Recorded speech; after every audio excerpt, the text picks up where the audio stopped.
Everyone, आज हम आप लोग को एक नया topic status of the women in early वैदिक पीरियड पढ़ाने जा रहे हैं। तो इसमें हम ये पढ़ेंगे कि वुमेन का स्टेटस अर्ली वैदिक पीरियड में कैसे था, सोसाइटी उनके साथ कैसे ट्रीट करती थी और उनकी पोजीशन क्या थी।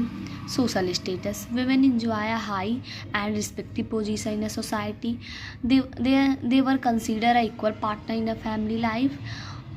There was no practice of purdah and sati. तो देखो, जो अर्ली वैदिक पीरियड था उसमें जो वुमेन थी वो बहुत ज़्यादा रिस्पेक्टिव पोजीशन सोसाइटी में इंजॉय करती थी और वो जैसे मेल ट्रीट किए जाते थे वैसे फीमेल भी ट्रीट की जाती थी। और कोई ये जो सती प्रथा और पर्दा ऐसा कोई व्यवस्था अर्ली वैदिक पीरियड में नहीं था। Educational right, women had the right to education.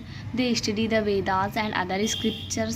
And women like Gargi, Maitreyi were famous scholars. देखो, जो अर्ली वैदिक पीरियड था उसमें वुमेन्स के पास राइट था कि वो पढ़ लिख सकती थी और वो काफ़ी वेदास का और स्क्रिप्चर्स पढ़ी थी, जैसे वेद हो गया, पुराण हो गया, महाकाव्य हो गया। ये सब उनके पास एकदम फ्रीडम थी कि वो पढ़ सकती थी। और उस टाइम जैसे उस टाइम की फेमस थी गार्गी, मैत्रेयनी, ये सब जो लेडीज़ थी ये बहुत ज़्यादा फेमस स्कॉलर्स थी, मतलब इनको वेद का, पुराण का, सबका बहुत ज़्यादा ज्ञान था। Religious right, women practice a religious rituals and yag. They perform sacrifice along with their husband. These practices were considered essentially in many ceremonies. देखो, जो वुमेन थी वो हर एक जो यज्ञ होता था, रिचुअल्स होता था रिलीजियस, उसमें पार्टिसिपेट करती थी। और कहीं कहीं ऐसा सेरेमनी होती थी जिसमें ये माना जाता था कि विदाउट वुमेन्स के वो सेरेमनी कंप्लीट ही नहीं हो सकती थी। अपने हस्बैंड के साथ वुमेन ज़रूर वो यज्ञ करती थी। Marriage, women had the freedom to choose their husband in the same cases through the स्वयंवरा। देखो, जो women थी उनके पास फ्रीडम था, वो अपना हस्बैंड चूज कर सकती थी। जैसे आप सबने देखा होगा कि सीता जी थी वो उनका स्वयंवर हुआ था, वो राम जी को चूज़ की थी। तो वुमेन को फुल्ली फ्रीडम था कि वो अपने हस्बैंड को चूज कर सकती हैं। Child marriage war not common, जो चाइल्ड मैरिज थी उस टाइम अर्ली वैदिक पीरियड में चाइल्ड मैरिज कॉमन नहीं था, कहीं कहीं होता था लेकिन ऐसे कॉमन नहीं था child marriage. Window remarriage was permitted in certain communities, जो विडो रीमैरिज था वो परमिट था।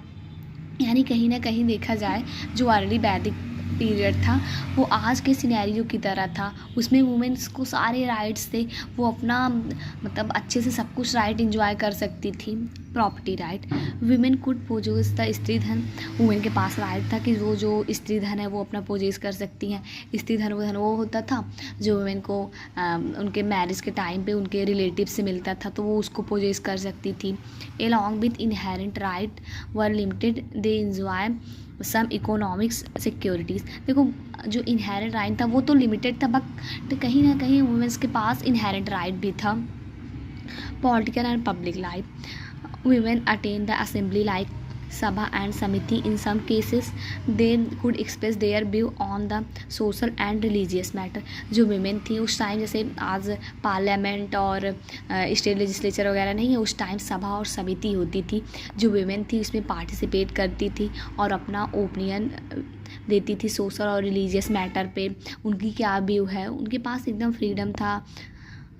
Conclusion, the early Vedic period regarded as the golden age for the women ancient India because they enjoy respected education, religious participation and little bit greater freedom। देखो, जो women थी उनके लिए जो early वैदिक पीरियड माना है वो एक गोल्डन एज माना जाता था, क्योंकि उनके पास अर्ली वैदिक पीरियड में सब राइट्स थे, वो अपना डेवलपमेंट भी कर सकती थी, वो उनको मतलब कोई सोसाइटी की तरफ से कोई प्रेशर नहीं था, वो अपनी राइट फुल एंजॉय कर सकती थी। तो चलिए, थैंक यू। अगले वीडियो में मिलते हैं किसी नए टॉपिक के साथ।